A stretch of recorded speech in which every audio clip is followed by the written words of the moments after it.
Well, hello everyone. Welcome. This is Catfish Weekly, episode 37. Tonight we're going to be talking pre-fishing versus tournament day. Um, Also, we're going to start working around with possibly shortening up the episodes a little bit. We do want to hear your guys' input on that. Do you like the current length that we're going at? Do you like us? Would you think it'd be a little better if we shortened it up a little bit? Do you want it longer? Just let us know. Type in Facebook Catfish Weekly. Just go in there and leave us a comment. Let us know what you think, or go to the forums. Let us know what you think there. Um, but we'll talk about a few of the ongoing events that are going on in catfishing this last weekend and coming up this next weekend.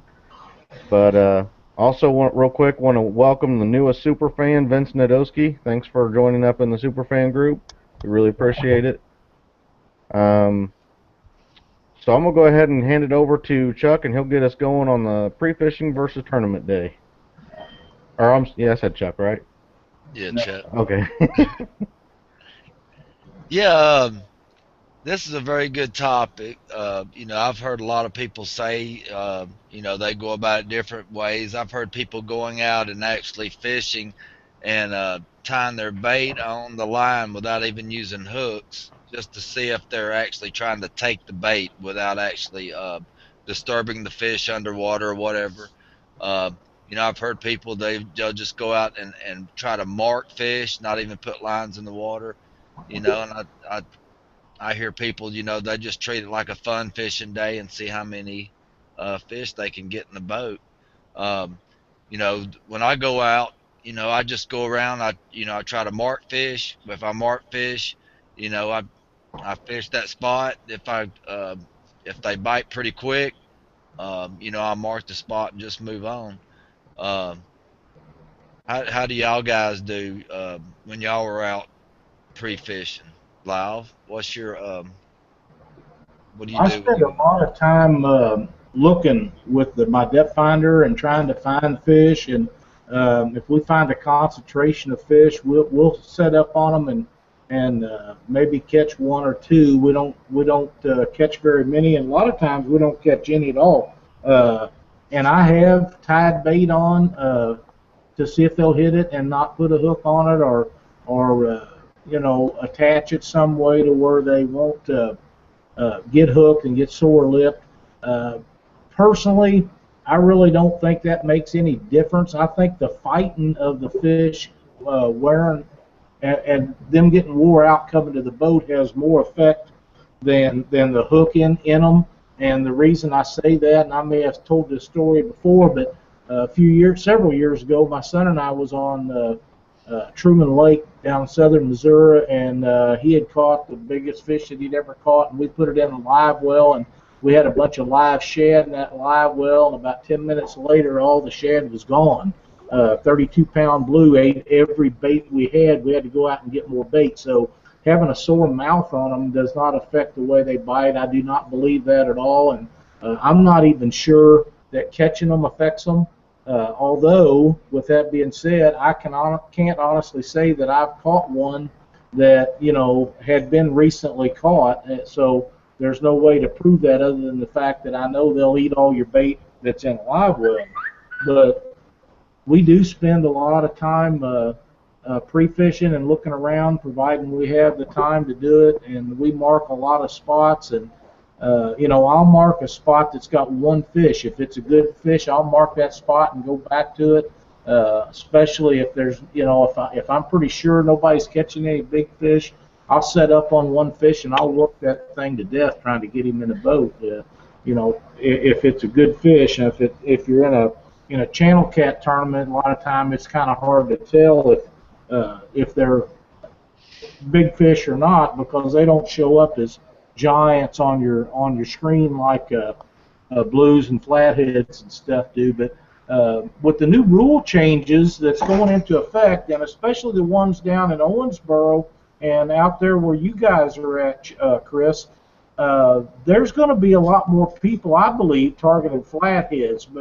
Traditionally, in most of the tournaments that we fish, you'll notice that people don't fish if they're in blue cat water, they're not looking for big channel cats. They're not looking for flatheads.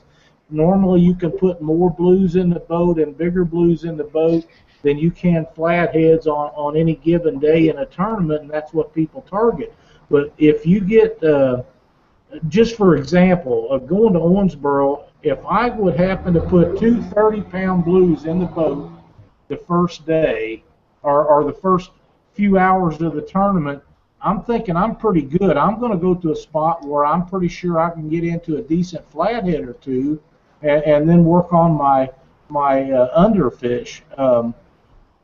If I was confident that I knew where there was a couple of good flatheads, I'd go work on them early and then go to my blue spot. I mean, this is going to be a whole new deal for a lot of people with these regs in effect, and I think that the regulations are a great thing.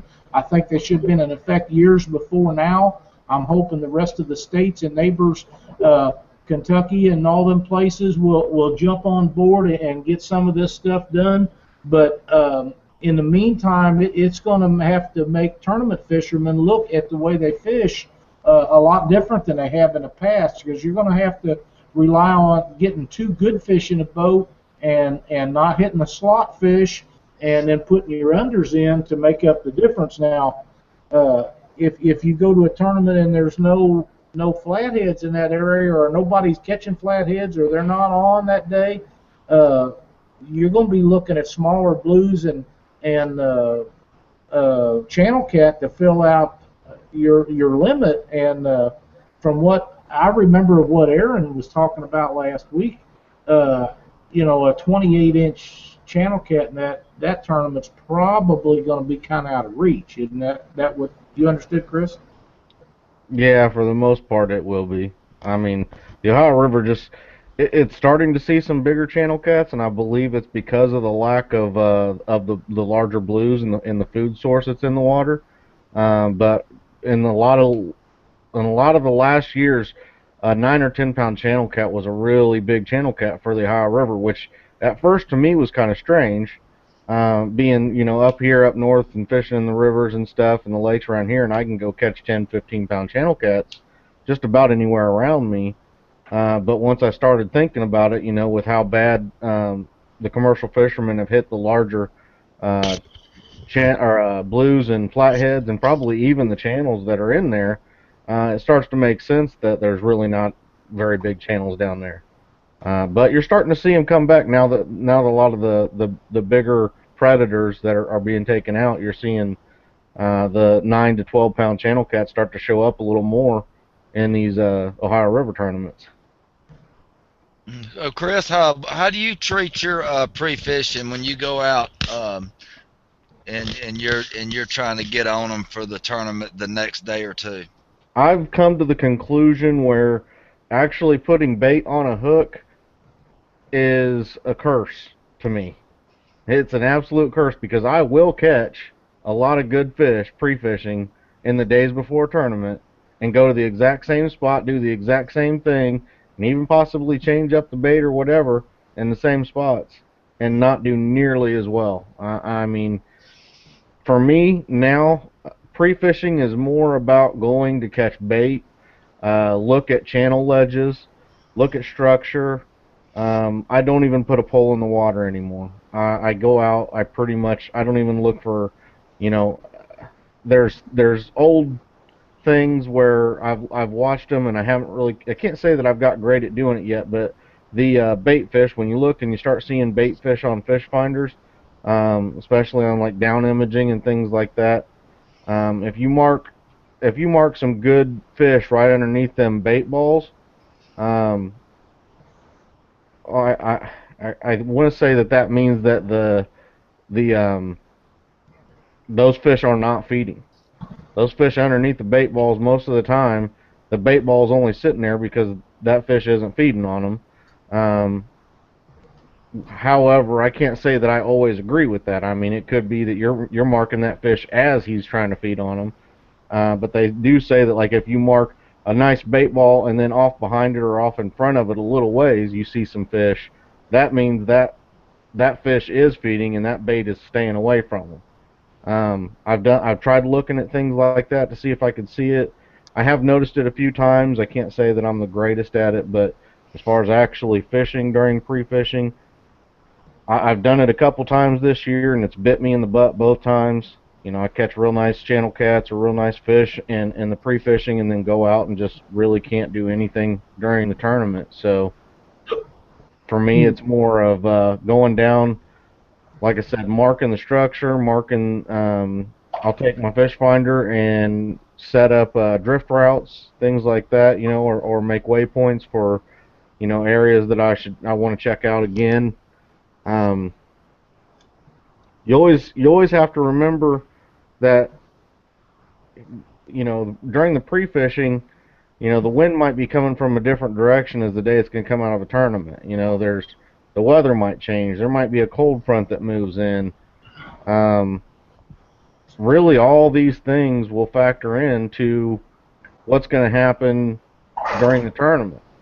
And that's, you've heard me talk a lot about the log, you know, keeping a fishing log.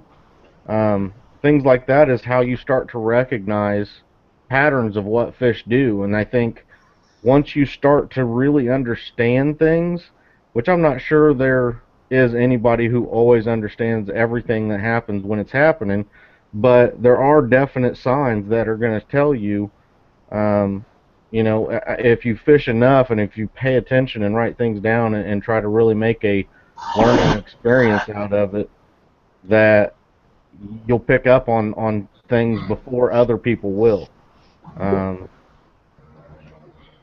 so I would say that, you know, going out and making note of these things, you know, what it's like, where if you are fishing the day of the tournament, um, if you don't do good, you know, make a log of where you fished at, how you fished it, and you know, you're just like they say, your failures are how you is a way you learn to succeed.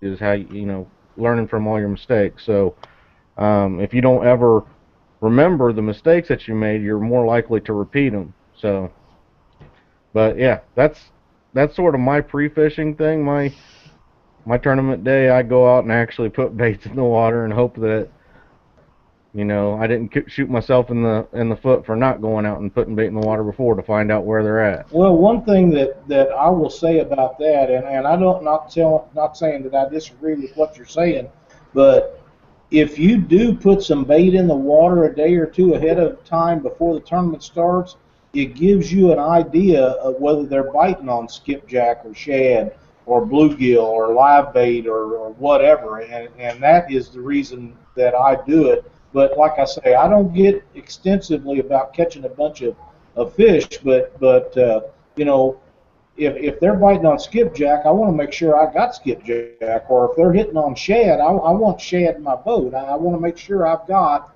what they want, if at all possible.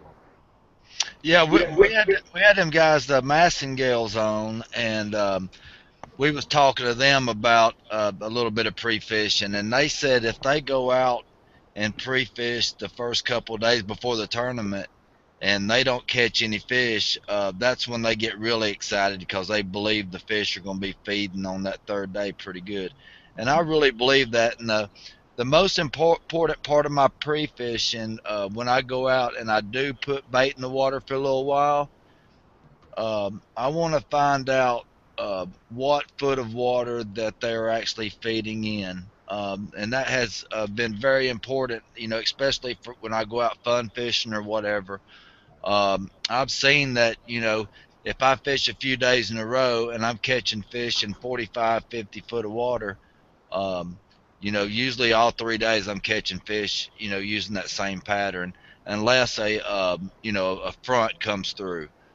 But, you know, going out and putting some bait in the water just to see it, you know, what feet they're feeding in. They may be feeding, you know, close to the bottom below the thermocline. They may be feeding on the thermocline wherever the bait fish are running. But finding out that depth that they're actually feeding going into tournament day, you know, really helps me out a lot. Chad Wall asked the question, how long do you fish a spot, or how many fish do you catch before moving when pre-fishing? I'll Well, go ahead, Lyle. uh, I don't. If I'm not getting bit, I rarely spend more than 20 minutes in a spot. Now, with that being said, if I'm catching a ton of fish out of a spot, it's really hard for me to move unless all I'm getting is short fish. If I'm getting pound and a half fish, once I reach my limit, whether it be 3 or 5, and I consistently are catching small fish, I'm ready to roll because those 2 and 3 pounders are not going to win you a tournament very often. So if I'm on fish, like I say, if I'm catching any kind of decent fish at all, I'll stay there until I decide that there's nothing big enough to get me in the money, and then I'll move. But if the fish are not biting 20 minutes max, and I'm out of there. Now, you're talking about for pre-fishing. You do that during pre-fishing? Oh, pre-fishing? No, I don't spend enough time. I'm basically looking for fish, and if I'm pre-fishing, 10, 15 minutes. If I get bit, great. If I don't, that's okay. I still know the fish are there. Chuck?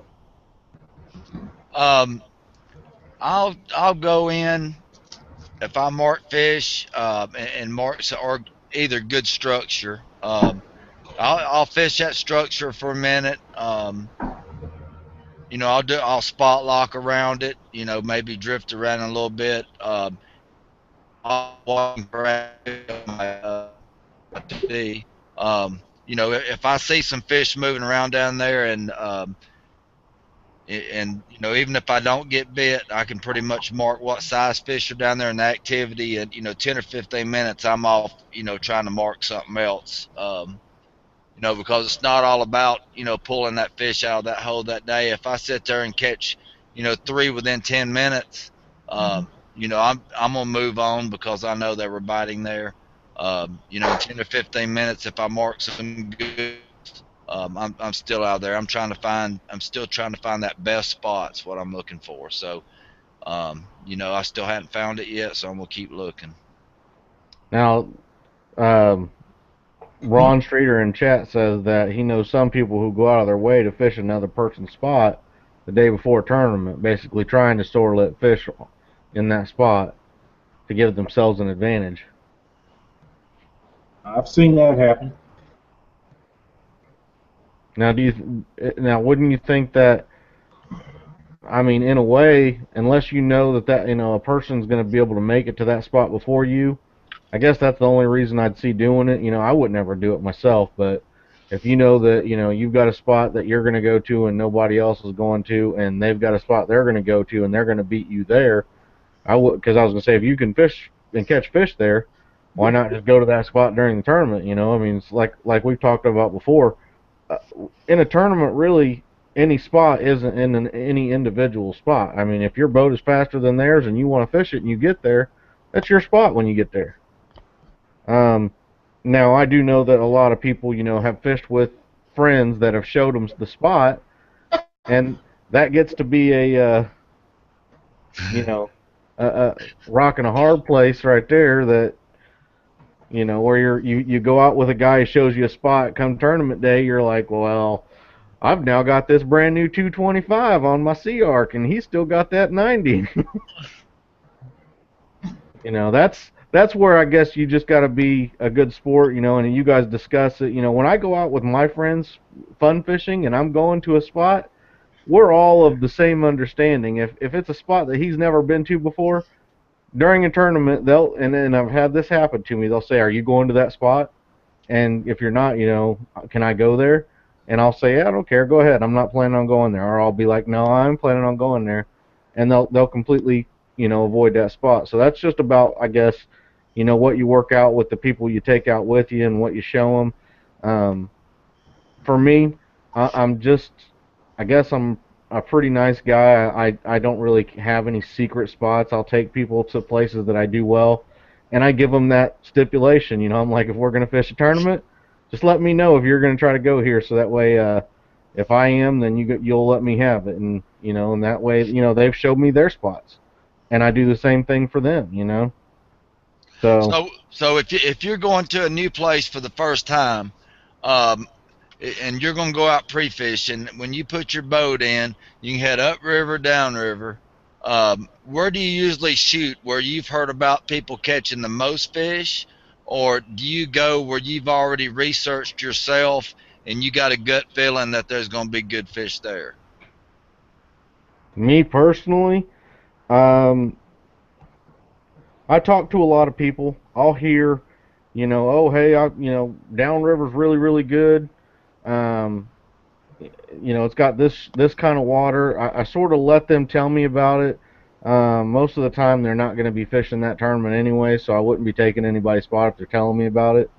But a lot of times, what I try to do is if I've never been to the area, I'll get on Google Earth and I'll sit on Google Earth forever and I'll look at that body of water, and I'm getting pretty good now where when you just look at the water, you can sort of see where the current or where the channel should be at.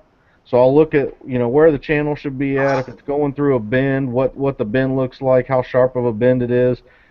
Upper have more sharp bends in it? Does it have more straight area with industry around it? Does it I look at all that stuff on Google Earth, and I'll make my game plan. And when I make my game plan is a 90-10 is kind of the way I figure it, because I want to be able to adapt on the spot, but I also want to have a game plan that I'm going to stick to regardless. So my 90% is my game plan. If I do my game plan for a few hours and I just start to feel like my game plan was not good and I'm starting to really doubt myself, then I know that I go to my 10%, my backup plan of doing the opposite of whatever I'd started doing basically, and trying to figure out what wasn't working in what I was doing before. That 10% sort of the backup plan of the adaptation to figure out what is gonna work. How about you, Lyle? Um, you know, I, that's a catch-22 for me. I really don't pay much attention to that. And when we go back to these guys fishing these other people's spots and soaring their mouths up, I'd like to touch on that for just a second. I've seen guys do this.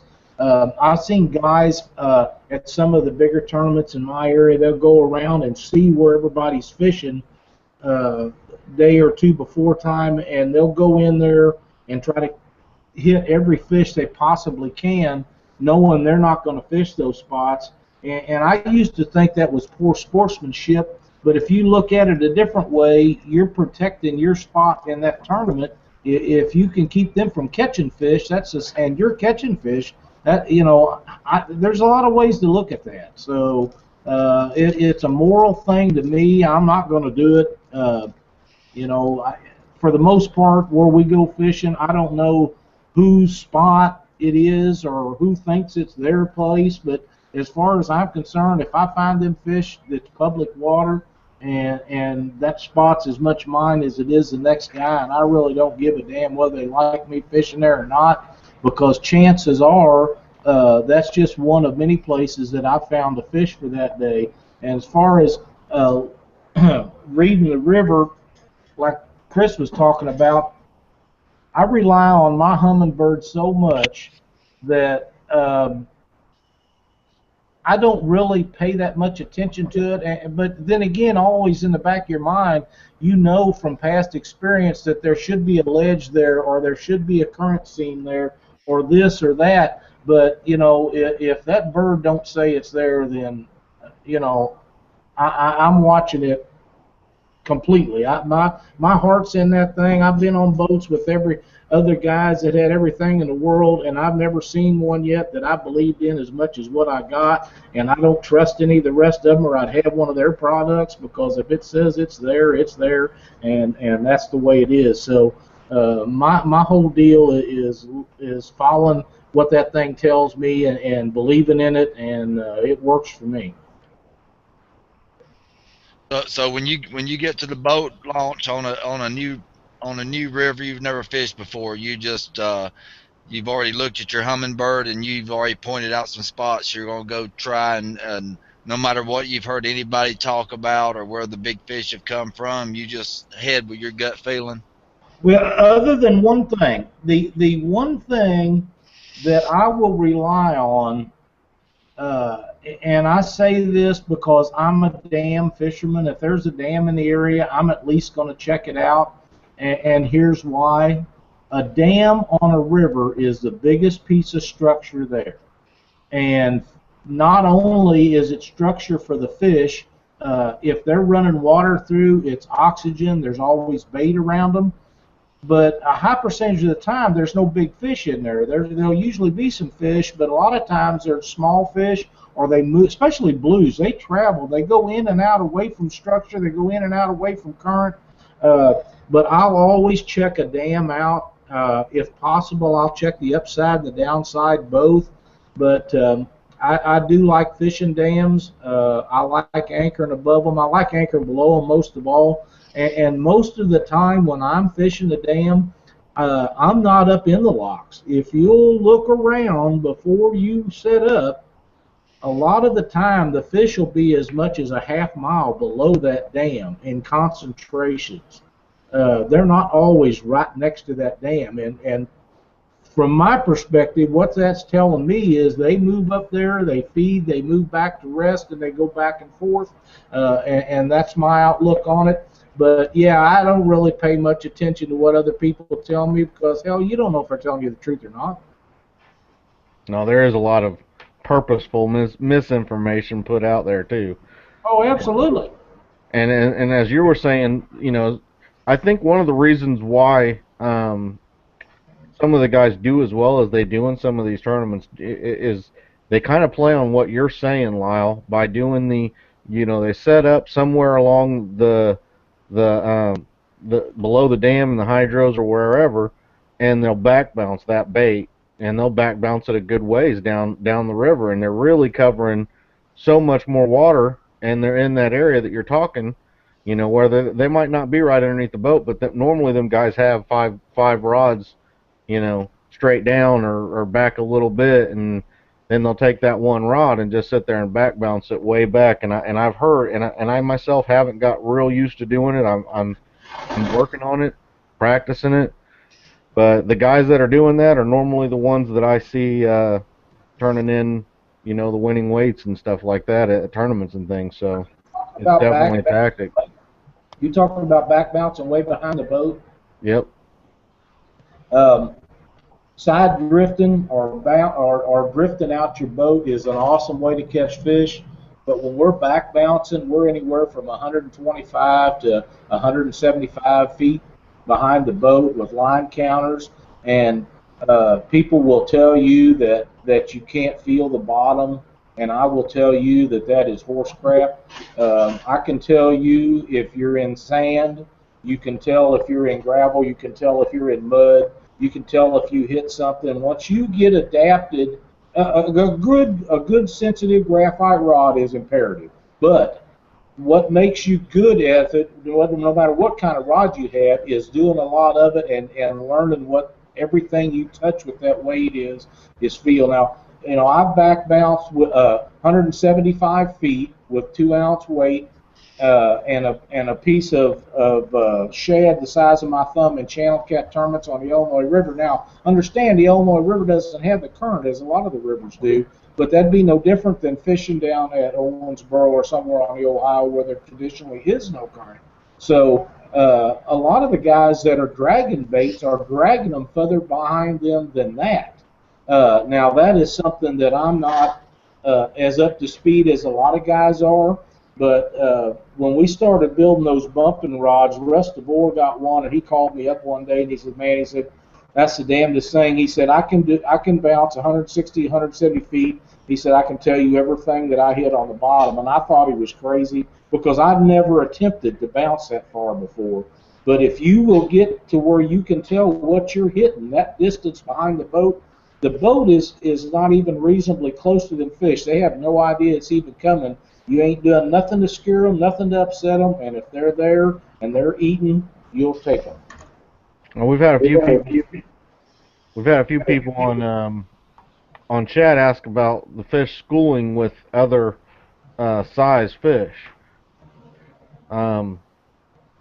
I have a thought on that. My personal opinion is that if you look at what they say about catching flatheads and blues, where you use small channel cats or small bullheads, or I absolutely think that catfish are just a predatory fish. They're definitely going to eat other catfish if they're the size that is going to fit in their gullet and be able to be eaten. So I definitely think that they're only going to be schooled with fish that are above their eating size and and above that. I don't think that they're going to be a bunch of 1 pounders swimming around with 30 pounders. I could be wrong, but that's just my personal opinion on it. Um, I don't know what you guys think. I agree with that, and I'll add one other thing to it. Uh, I will say that you will find single big fish out in the water, but a lot of times, if there's one, there'll be another one close by. I believe that they would rather be two or even three of them traveling or moving at a time together than one. But I've seen times when I know for a fact there was only one big fish there, but a lot of times there'll be more than one where there's one. Yeah, after they get through spawning and they start recuperating and they spread out. They're so spread out, it's hard for them to regroup. But about this time of year, I start seeing them, grouping up in twos, threes, fours, sometimes on some nice drop offs and stuff. Actually, I've marked, you know, 8 or 10 that you could tell was, medium sized catfish, what I call, 40, 70 pounds. I've actually seen that many nice arches, within one location cruising around with the trolling motor. So, I think after they, get through spawning, recuperate, get their energy back, start feeding a little bit, they regroup within their size ranges. And, the little ones aren't going to get around no big ones. No, I don't think so. They're going to keep their distance. Now you were talking about saying that you see the larger ones on your finder. Are you of the opinion that no matter where that that triangle beam that's hitting the bottom and giving you your your fish arch on your finder, like if it's on the far right hand side, do you think that's going to give you the same size as if it was directly underneath you? No, but that's when I switched to my side imaging and watched the shadows and stuff. And most of the time, if they're on drop offs and ledges and stuff, and they're not holding tight to structure, they're far enough off the bottom where you can see good shadows. And that's when I've actually counted 4 or 5 nice shadows to the right and kind of straight down, and then 4 off to the side. One example, we was by the big 231 bridge on Gunnersville on a drop off one day, and I actually, they were running the current very mild, and I was actually watching my bait. I know it had to been bouncing off of the fish, and they wasn't taking it. They wouldn't feed for nothing, but you knew they were catfish, and they just wouldn't feed, and you could see shadows everywhere, and there's nothing you could do to get them to feed. But yeah, they'll stay grouped up, and you know, and then when the water temperature drops below 50, that's the good spots where you can go, precision anchor on them when you find them like that, and when they decide to feed and that scent gets to them where they can't stand it no more, hopefully they'll, take you. Now, one of the things I think he's froze up on us a little bit. Okay. One of the things that from going on what he said, where that's what I've always been as the understanding is, if that fish is on the far right of the cone or the far left of the cone, you're not going to get a same arch as if that fish was directly underneath it. And sometimes that will make it real hard to tell you whether or not that's a quality fish or not, especially when you're somewhere like the Ohio River and, you know, quality fish are few and far between. So, one of my main screen that I run on my 1199 is the three-way screen of side imaging of 80% of my screen and 10% on the two other bottom and top left-hand side is down imaging and switch fire, which is my arches. So when I see them arches, one of the things, and this is, you know, I guess for those of you who have ever thought about, I don't really need all that fancy stuff and stuff like that, it's absolutely 100% worth having. Even on the smallest of units on a 798 or 799 with a 5-inch screen or whatever, you can switch through that view and have the quick preset buttons where you can switch through them, especially them three things. And first thing I'm going to look at, if I mark a fish on my switch fire, I go up one spot to my down imaging. On my down imaging, I look to see if I can see that fish, and if I see anything in between the bottom and that fish. Because sometimes you will get what looks like arches and things like that from tree branches, junk on the bottom of the river, um, all that stuff. But if you go to your 2D or your down imaging and you look on there and you see basically a gap between the bottom and you see just a dot that, and you can look and see how big that dot is to help you determine how quality of a fish that is. Once I do that, after I've got that down imaging look and I decide, okay, there's separation between the bottom and that fish, that's definitely a fish, I look to my side imaging. My side imaging is going to show me to the left and to the right. That's going to tell me exactly where that fish was at. If it was behind me to the right, if it was behind me to the left, if it was directly underneath me. So, if it's showing me a pretty decent arch and it was behind me and off to the right quite a ways, I'm probably going to go take my cursor over, put a mark right on top of that fish, switch over to my map view, and then go over there and put a bait on them. That's right. Yeah, that's I do that a lot during the wintertime, precision anchoring. Um, if you're passing by it and you think there may be more and you go on past and, if you move your cursor on over to the fish, he may not be in that same spot right now, but, they usually stay in the same area. Matter of fact, a while back, we was talking about a while back, does, fish or fish territorial and all that. There was a guy, he had caught a fish and tagged it. It was a flathead. It was 30 pounds, and he brought it back. He released it 10 miles from where he caught it from, and his buddy went back to their hole, and he caught the exact same fish with that tag on it, within 50 yards from where they caught it. So that flathead went back.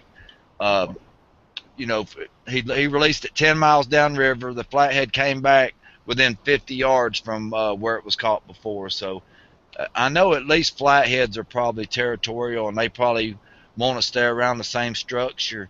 And I believe after blues migrate, I've caught some fish on Gunnersville within the same rock structure that I could have swore 2 years in a row that it was the same fish. So I think after they migrate upriver in the tributaries or wherever they go, I believe they try to go back to their home range and the structure they're used to, and go back to it. Yeah, there's definitely spots on the river that, I mean, if you look at it as like in a human's terms, if there was a nice mansion with a pool and 14 bedrooms, and if nobody was in it, we could just move in. You know, there's places like that in the river. It's a 14-bedroom mansion with a pool. There's always going to be a couple fish in it. I mean, they're gonna be coming up to there, and if there's nothing in there, they're gonna be like, well, heck yeah, I'm gonna be living here for a little while. Yeah, especially the large dominant fish that they're the king of the river, and wherever they want to hang out, nobody's gonna tell them they can't. So that's why I love fishing structure. Even if I find good structure and I don't mark any fish on it, That's where I've had most of my success, especially precision anchoring during the winter. I'll mark that spot and I'll fan cast at it and around it, and usually there's a good fish hanging around it.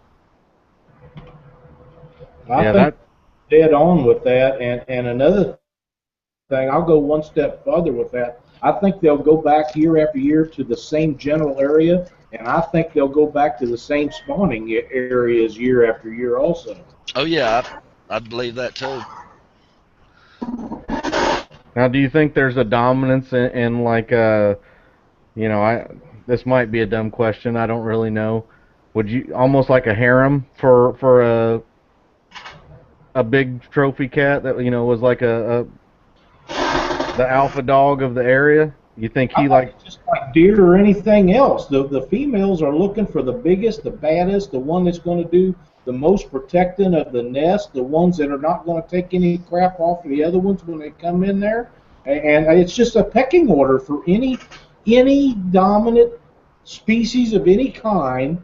The dominant ones are going to survive, and the less dominant ones are not going to make it. I believe that with any species of living organism in the whole world. yeah?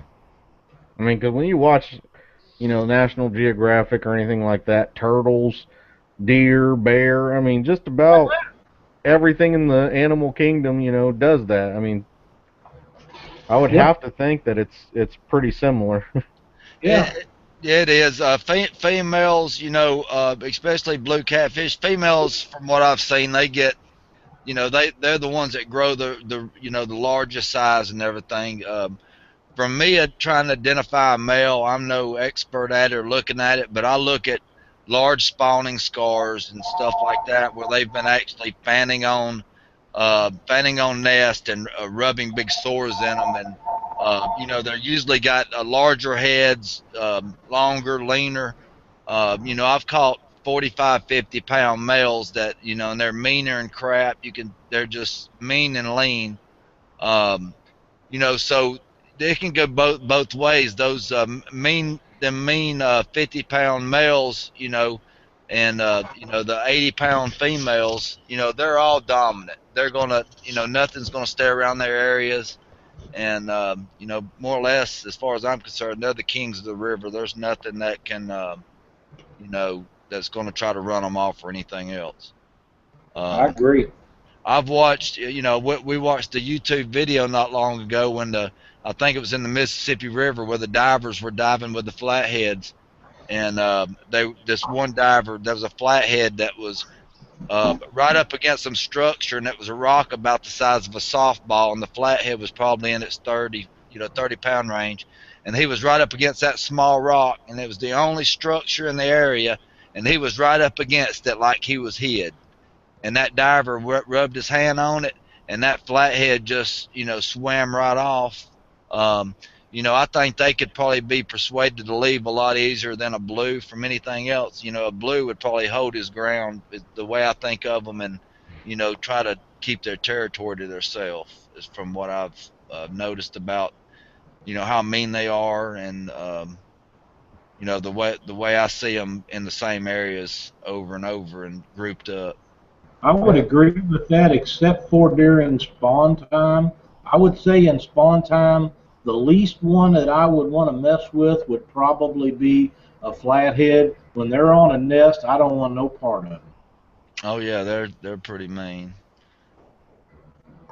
Yeah, and Justin Browning's in the chat. When you start seeing Pay Lake and Dumpster and Ohio River all in the same sentence, Justin Browning's there. So welcome, Justin. Nice to see you in chat again. I talked to Justin at the Iron Man this last weekend. He watches the show. He's had a hard time logging into the chat. I gave him some advice, try to get that worked out. Looks like he got it. So nice to see you jump in here and watching the show. So when you're pre-fishing, we was talking to Casey last week about this or the week before, and we was asking them about using the spot lock feature. If he's drifting through an area and he starts getting some rod action and he sees some some nice activity below him, either being arches or, just activity on the 2D or whatever. Does he hit the 2D and, sit still for a minute to see if they're going to keep hitting, or do you keep trucking along? He says he keeps trucking along. What do y'all do in those situations? Do you spot lock that area and hover around it for a minute? Or you just say, well, my bait went through there and they didn't touch it, so I guess they're not feeding, so I'm going to keep on moving. How do y'all go about that? Myself personally, go ahead, Lyle. Go on, Chris. Well, this weekend, I was fishing the Ironman. First part of the segment, I tried basically just trying for a flathead for the first half and a couple spots that I had known about and didn't do too well. But the second half, we went downriver. We were drifting.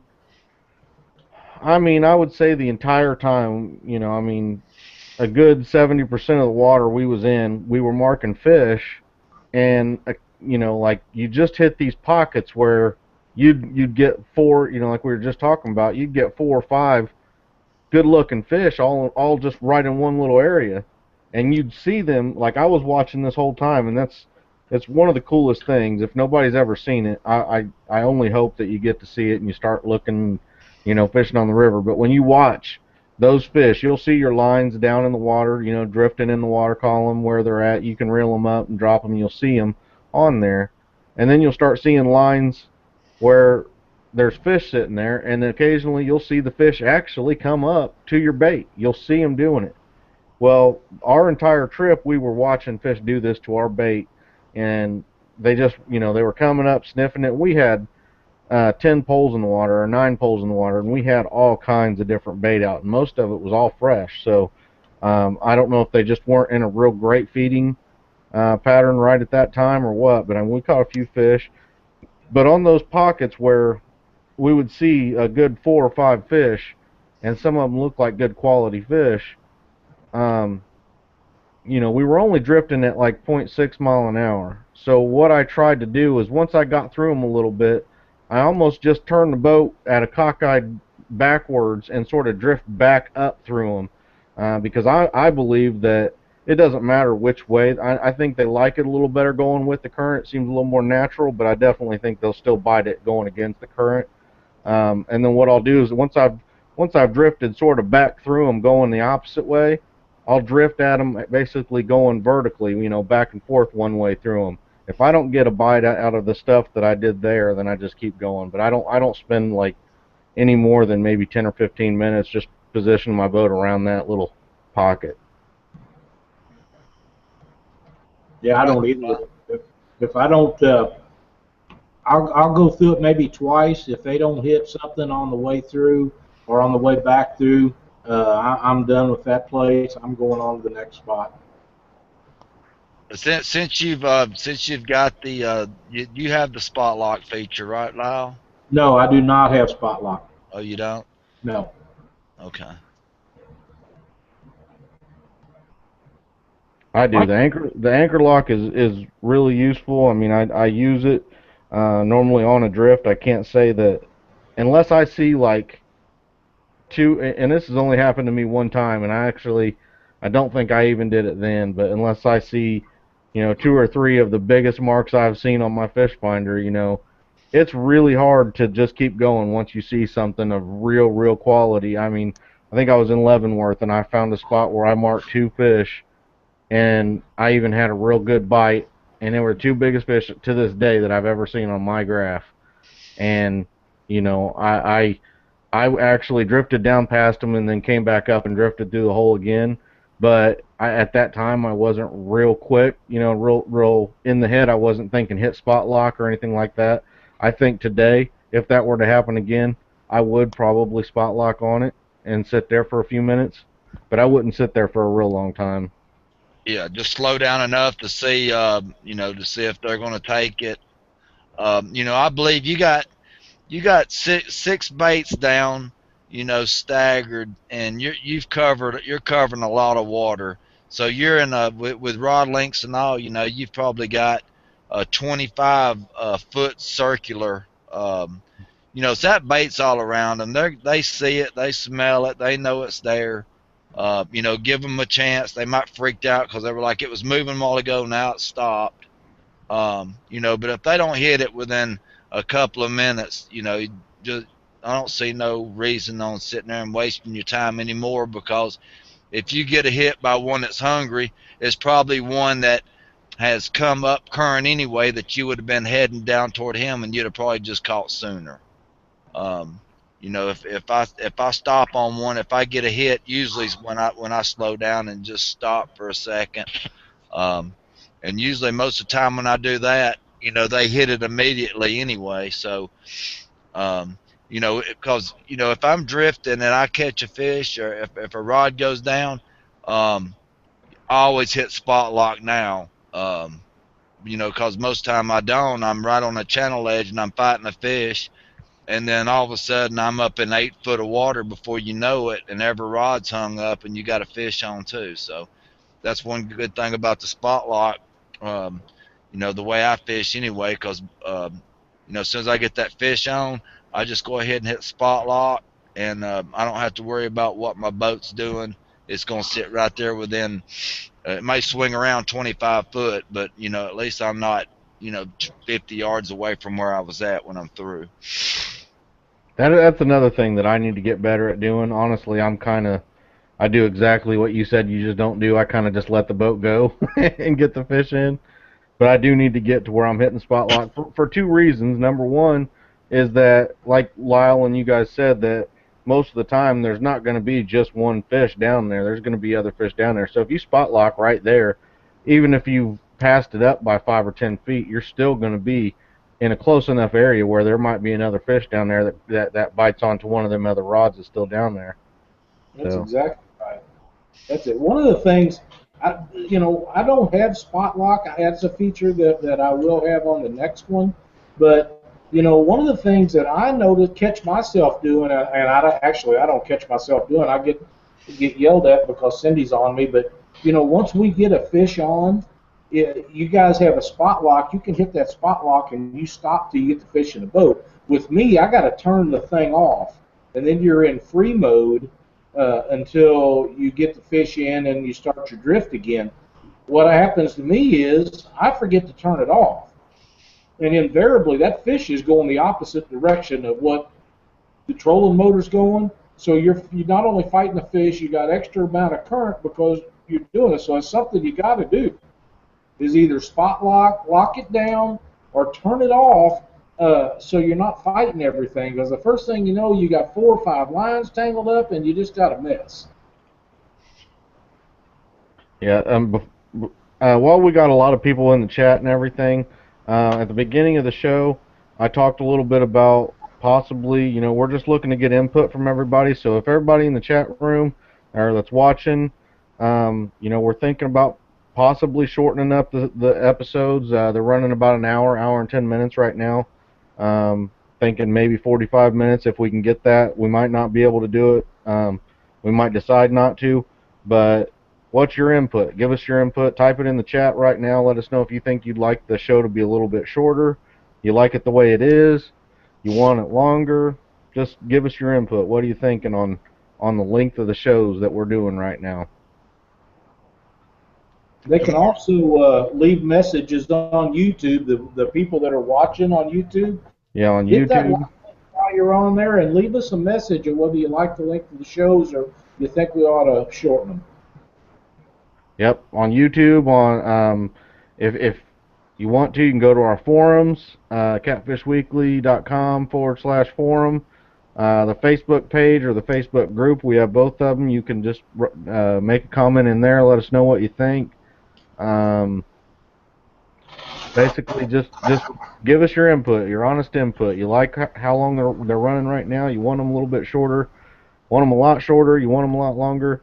Not saying you're going to get what you want, but it'll definitely help us make decisions to try to make the show better for everybody. If we were also even contemplating doing like a 2 or 3 minute commercial break and somewhere in the middle of the show sometime. If you think that's a good idea, let us know. maybe that's something we can pursue as well. You know, give people time to get a drink, go to the bathroom, things like that.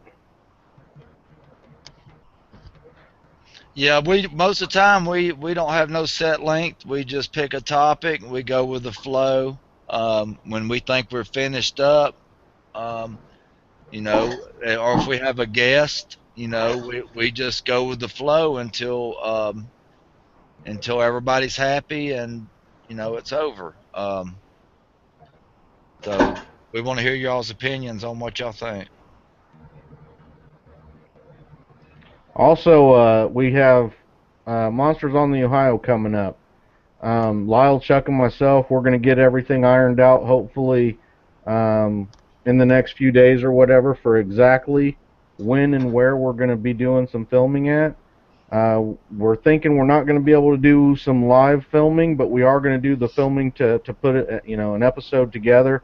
It's probably going to be pretty long. We're probably going to do about an hour of filming on Thursday night, Friday night, and Saturday. Well, Thursday, we're thinking possibly Thursday around 3 to 4 p.m. We want people to be able to go out in the morning, in the afternoon, or in the evening for bait fishing.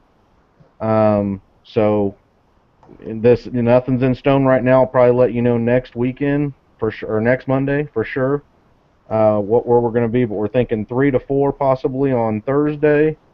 Friday after the captain's meeting for an hour, probably wherever the captain's meeting is held at. I think he said it was still at the church, didn't he? Yes.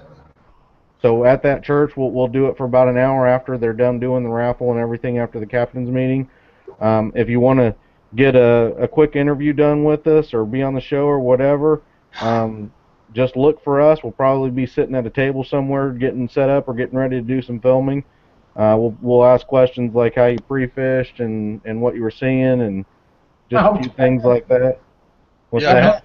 Some honest answers on that. Yeah, we want to know exact location.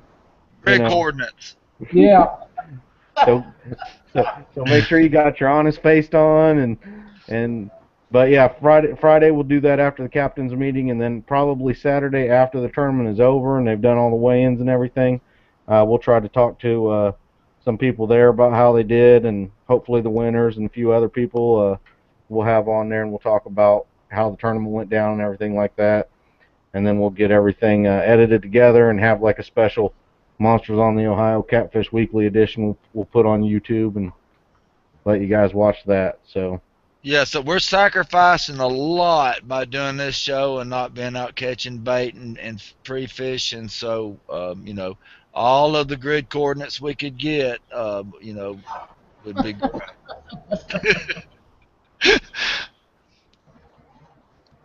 Well, I had talked to Jeff Dodd, who is supposed to be down there, and to Jason and Daryl Massengill about coming on the show. Now, I asked them if they would all three come on the show together. I can only imagine how that would be, but I know it would be awesome. And I will try to contact those guys. And I know Jeff's not been under the weather. I don't know if he was having some test run or just what, but wish him the best and hope he's feeling better. And when he gets down there to the Monsters, we sure enough want to get Jeff Dodd on the show, and Daryl and Jason. If we could get the three of them on a show, that there may not be any stopping. I might not have enough that might be to get it done. That might be an hour-long episode on its own.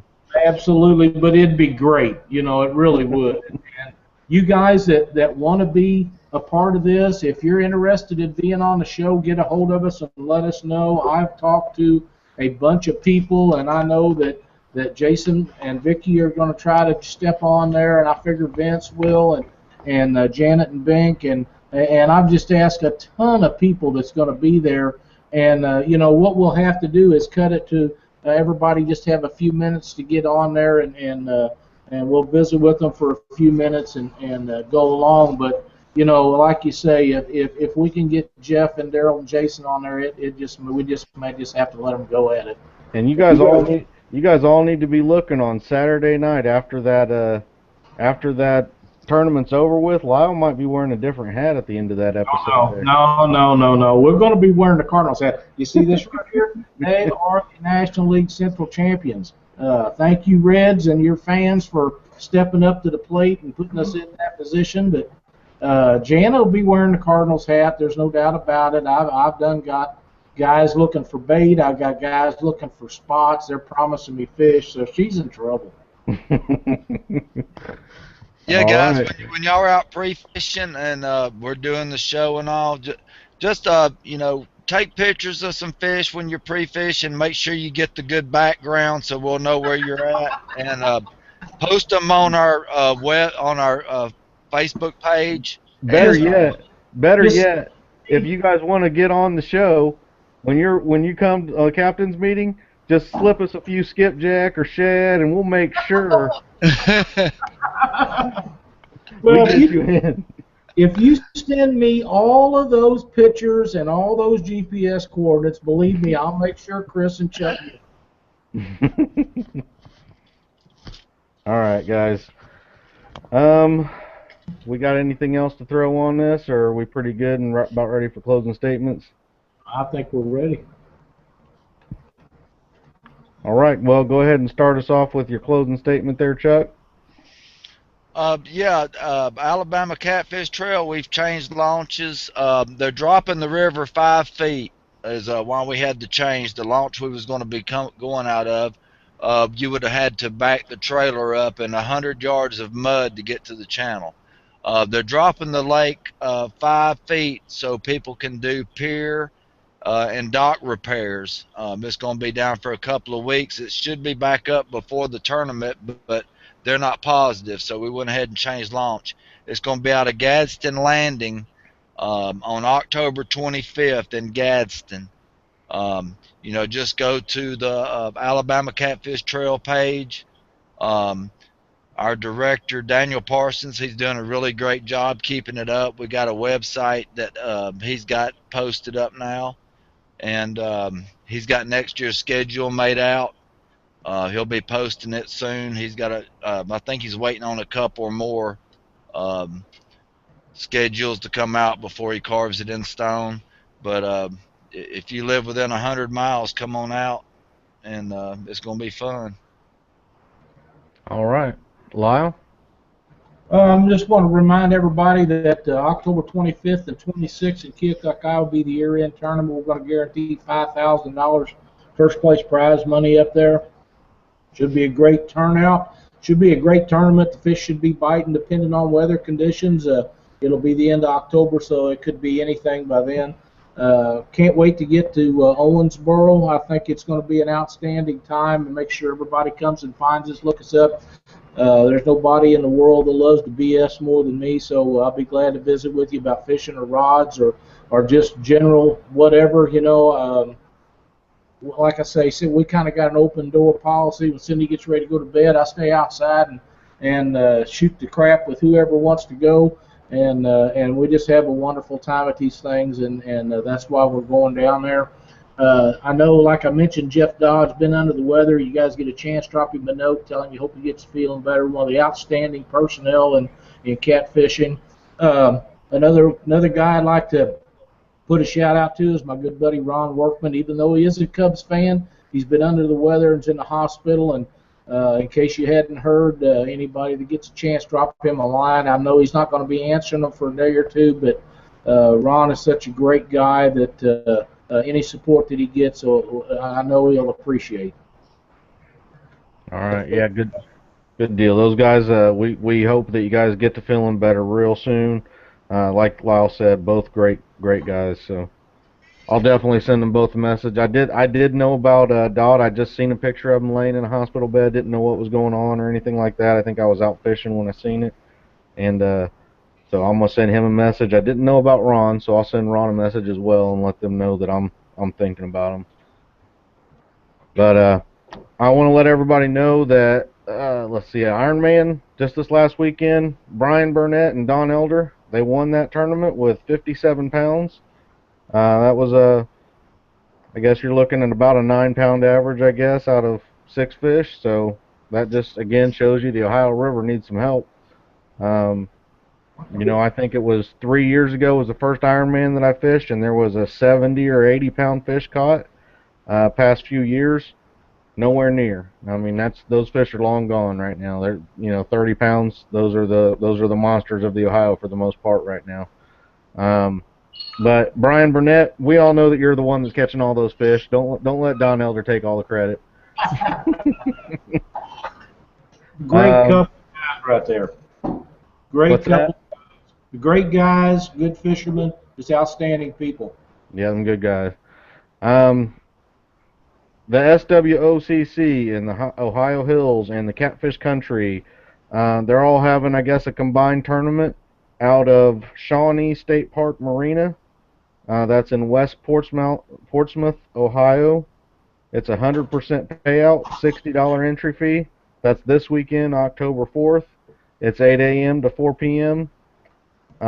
What they're doing is, I guess the DNR is going to be there. They're going to be tagging some trophy fish for the study. They're going to be, doing a study on watching the traveling patterns of the big trophy flatheads and blues, and just trying to get more information. The more information that these DNRs get and have, the better. So if you can make it to that, they'd really appreciate it. You can get a hold of Vince Nadowski on Facebook, or if you have his phone number, give him a call if you want more information on it.